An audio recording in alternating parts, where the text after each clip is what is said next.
umidità provocano disagi e malori. A Vidoro anziano si sente male in chiesa e viene trasportato in ospedale. In aumento gli accessi al pronto soccorso. Il comune di Treviso intanto lavora al piano caldo 2021.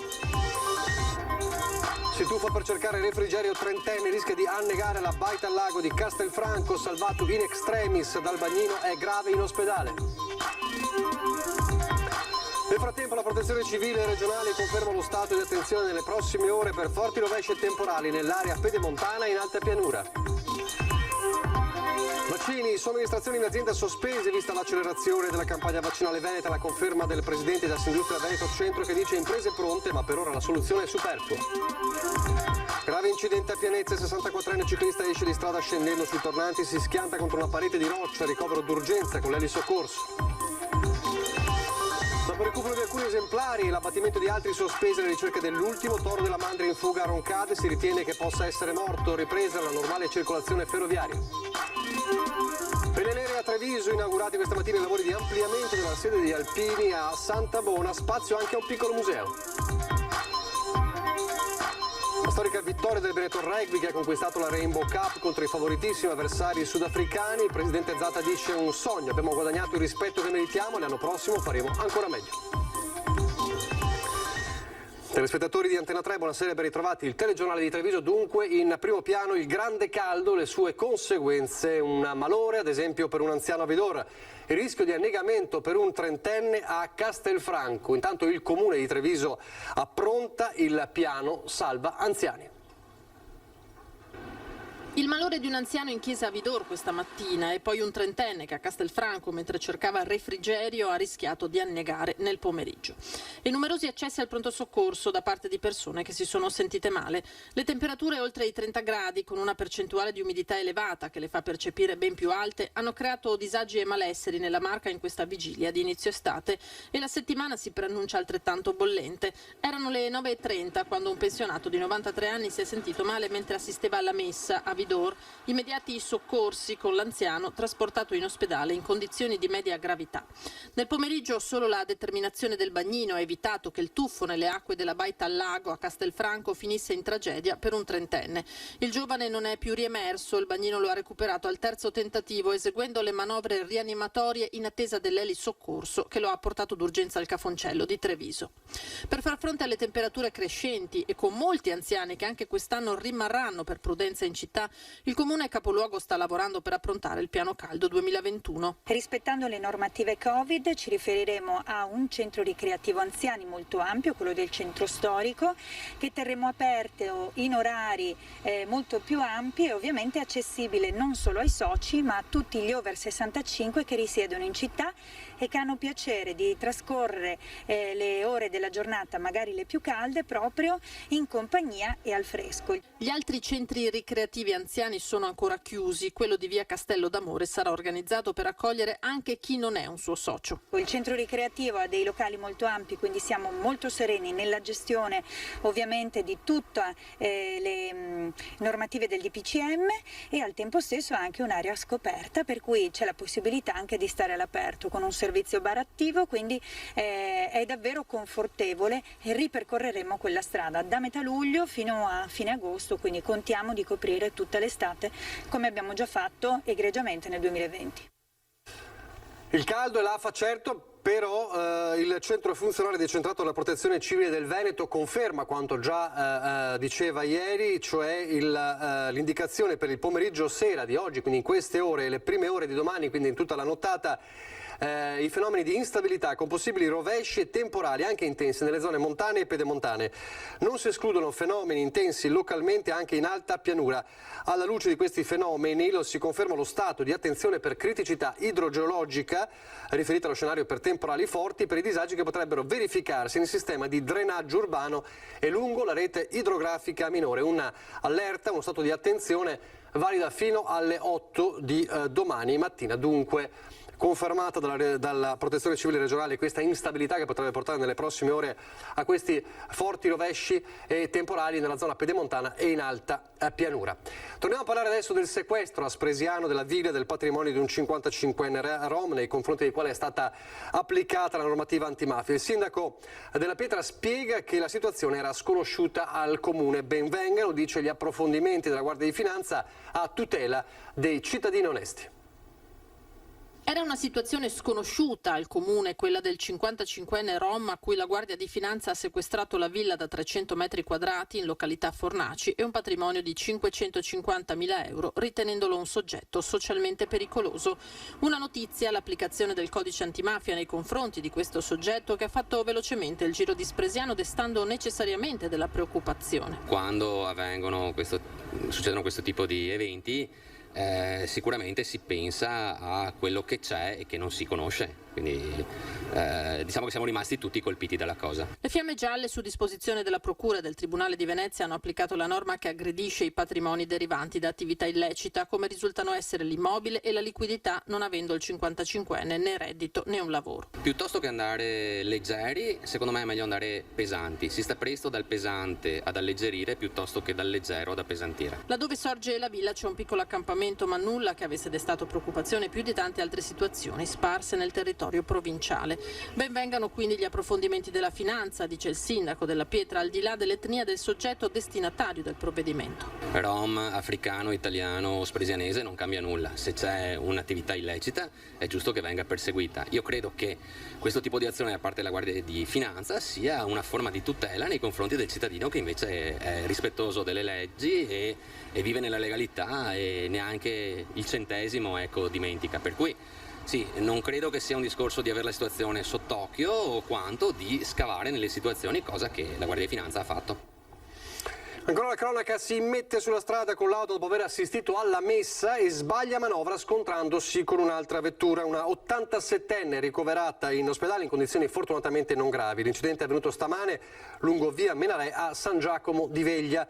Nessuna ferita per l'altro automobilista. Sul posto i vigili del fuoco, i carabinieri e il SUEM. L'anziana è stata trasportata in ospedale a Conegliano per accertamenti. E poi a Roncade invece, dove sono proseguite anche nella mattinata di oggi le ricerche dell'ultimo toro in fuga nella zona. Ieri sera infatti ne mancava l'appello ancora uno, abbiamo raccontato ieri di queste ricerche. I militari dell'Arma di Roncade e i carabinieri forestali hanno battuto la zona e in particolare l'area boschiva a ridosso della ferrovia, ma l'animale, l'unico che manca all'appello, non è stato trovato e verso mezzogiorno le attività sono state interrotte.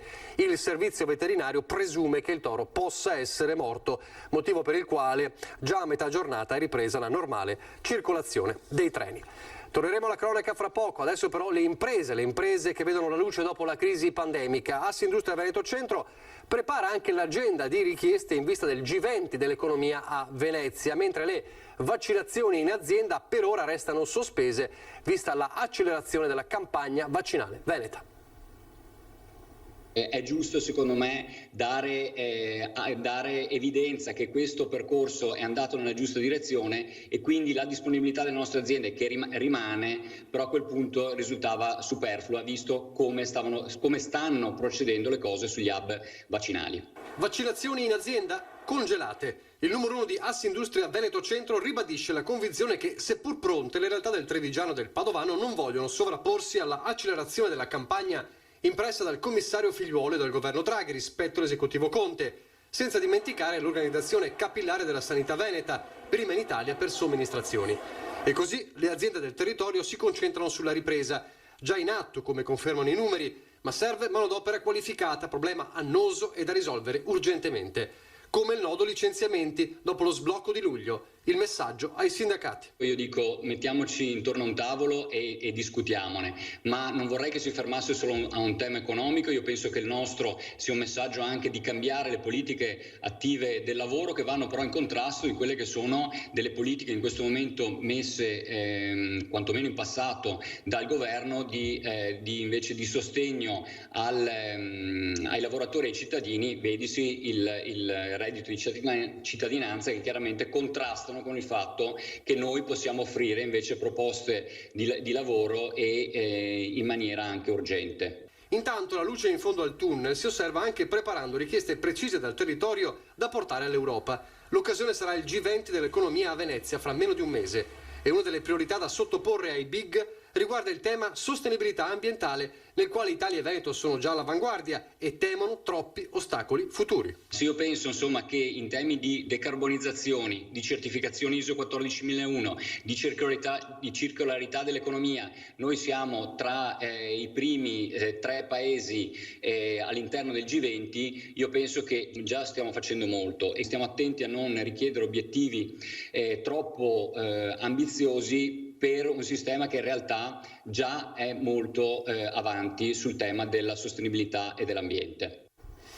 Si è parlato, lo ha detto il presidente Leopoldo Destro, anche della formazione degli studenti, dei giovani, della manodopera. Ci sono studenti che imparano anche il mestiere dell'arrotino, il progetto di alternanza scuola-lavoro rivolto ai ragazzi del Besta.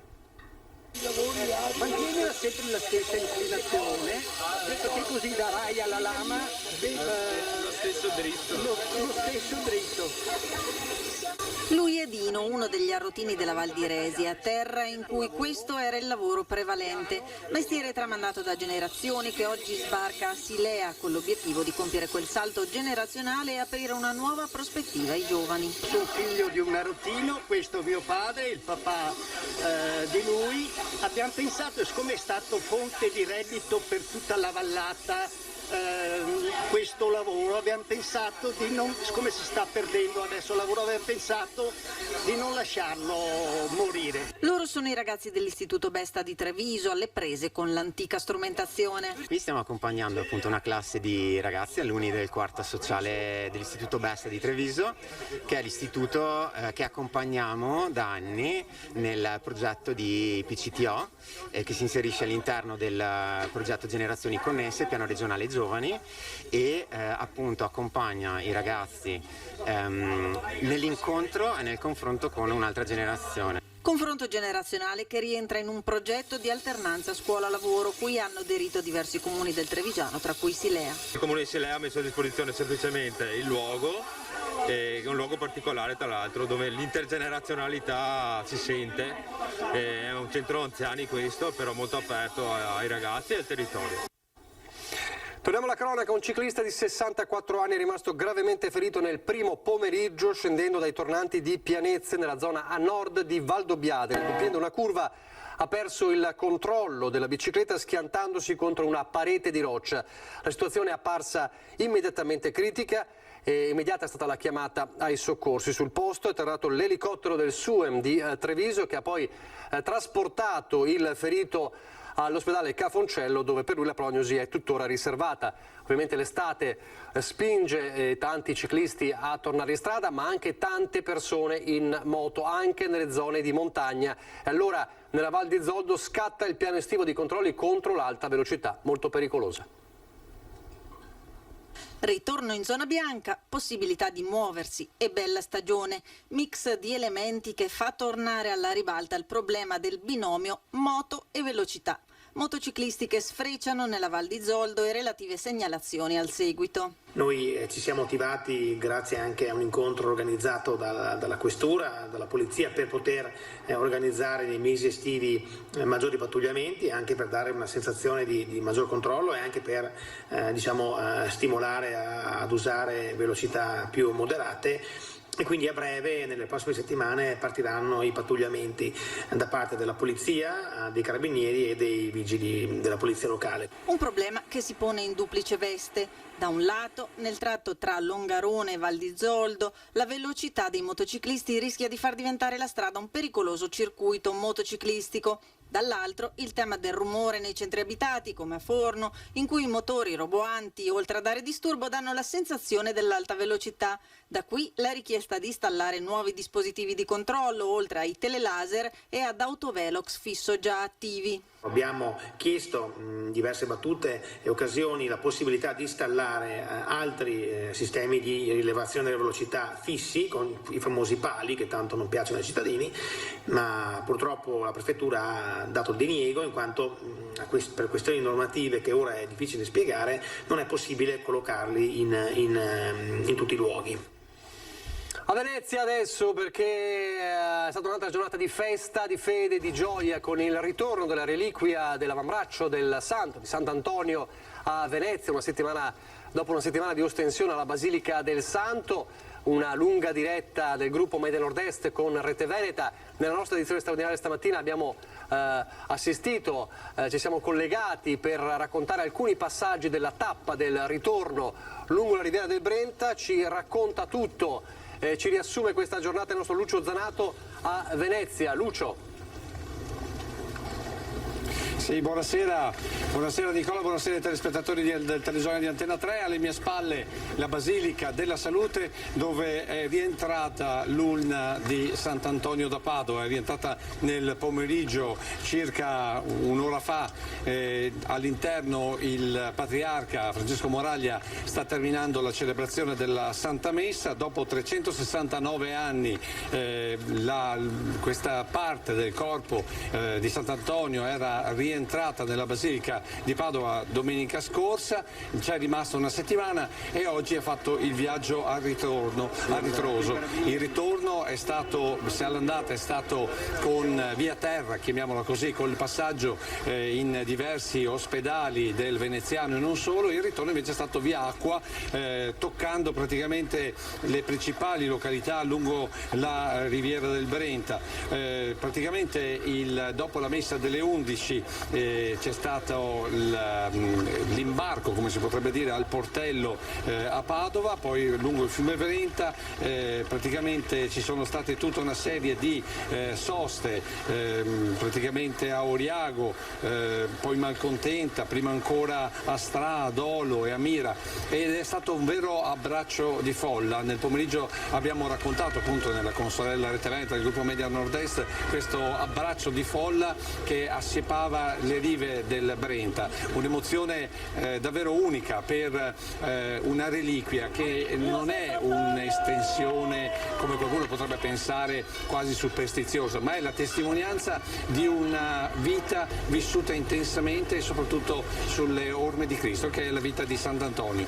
L'abbiamo ripercorsa raccontando anche diverse particolarità di Sant'Antonio da Padova, il fatto che non avesse peli sulla lingua, nel vero senso della parola, anche contro i potenti dell'epoca, fossero essi vescovi o fossero invece personalità del mondo politico. A quel tempo ad esempio parliamo di Ezzelino da Romano, giusto per intenderci, ma abbiamo parlato anche della diciamo così, visione cosmopolita di Antonio da Padova, che arrivò ad avere rapporti anche con il sultano, mai cercando di convertire ma sempre cercando di dialogare. Il santo è appunto il santo del dialogo, e in questo dialogo che si è venuto a creare nel corso di questo viaggio lungo il Brenta, al termine di questo viaggio c'è stata l'entrata a Venezia con il passaggio dalle motonavi dei carabinieri che hanno scortato, hanno praticamente fatto la logistica di tutto questo viaggio, alla Bissona, una particolare versione della gondola che ci raccontavano viene utilizzata solamente quando vengono i papi in visita a Venezia, e quasi sempre il patriarca che sale nella Bissona da patriarca molte volte diventa papa, come è stato il caso di Giovanni XXIII, di Pio X e anche di Giovanni Paolo I, il già vescovo di Vittorio Veneto, Albino Luciani. Dicevo appunto, questo frammento del corpo di Sant'Antonio è tornato alla Basilica della Salute, dove si sta concludendo la celebrazione della Santa Messa. Nella sua omelia il Patriarca ha appunto richiamato anche questa immagine, questa missione di Sant'Antonio che continua sulle orme di San Francesco. Ricordiamo che Sant'Antonio ha una conversione profonda una volta che conosce Francesco d'Assisi proprio nel dialogo, e proprio per questo ultimo passaggio sono con Don Marco Zane, che è una delle anime. Avanti un attimo così. Don Marco, allora, è terminata la celebrazione della Santa Messa, su cosa ha puntato il Patriarca nella sua omelia? Allora, il Patriarca ha voluto offrire una meditazione sul Vangelo della domenica, ma soprattutto allargare il cuore di coloro che ci hanno ascoltato, coloro che hanno seguito la celebrazione, sia con i mezzi di comunicazione sociale, sia qui in presenza, su un punto essenziale. Antonio si è lasciato conquistare da Cristo, conquistato da Cristo, dalla sua centralità nella vita di ogni uomo, ha compiuto un percorso di discernimento vocazionale che l'ha portato a essere in primo luogo chierico agostiniano e poi a seguire le orme di Francesco. Un passaggio interessante dell'omelia. San Francesco, ha detto il Patriarca, citando le fonti francescane e le fonti di Antonio, definiva Antonio, per la sua profonda sapienza teologica, il suo vescovo per certi aspetti, anche se vescovo non era. Cioè era tale il desiderio di amare e di servire il Signore di Antonio e di testimoniarlo annunciando il Vangelo in modo integrale, in modo autentico, in modo pieno, da avere veramente un cuore capace di arrivare a tutti, di annunciare il Vangelo a tutti e quindi in questo senso vescovo, cioè capace dall'alto di far scendere la parola che salva. Grazie a Don Marco Zanni, se non ci sono domande restituisco la linea allo studio. Grazie a Lucio Zanato per questo racconto della giornata e ieri sera, quando ancora la reliquia si trovava all'interno della Basilica del Santo, c'è stata anche questa particolare celebrazione molto attesa, la Messa dei Single, con una chiesa gremita, ovviamente stante le riduzioni del Covid, da tutto il Veneto, anche dal Trevigiano, con persone che si sono affidate ad Antonio per cercare l'anima gemella.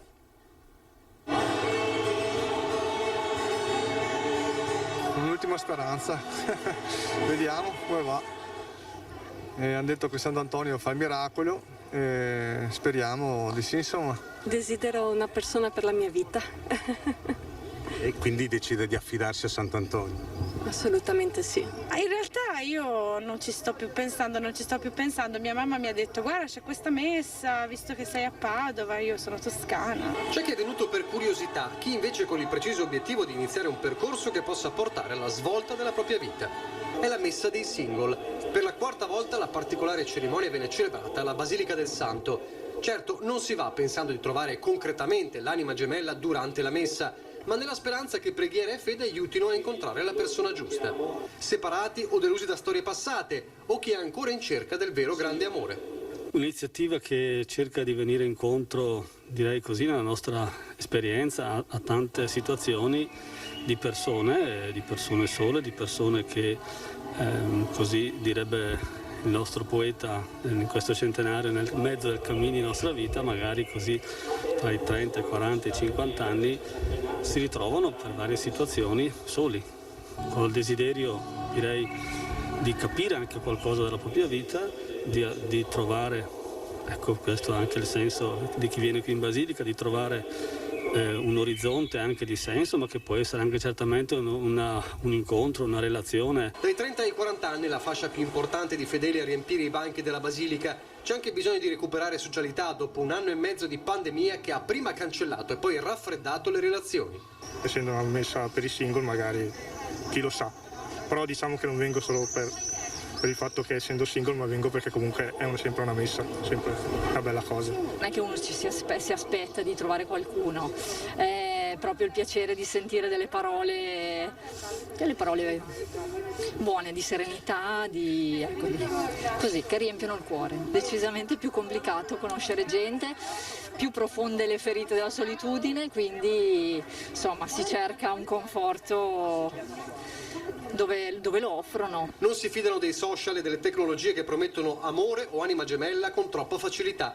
E allora la preghiera e la fede diventano un aiuto per abbracciare la serenità, affidandosi al santo delle cose perdute, invocato per ritrovarle. Spero che trovi anche me allora.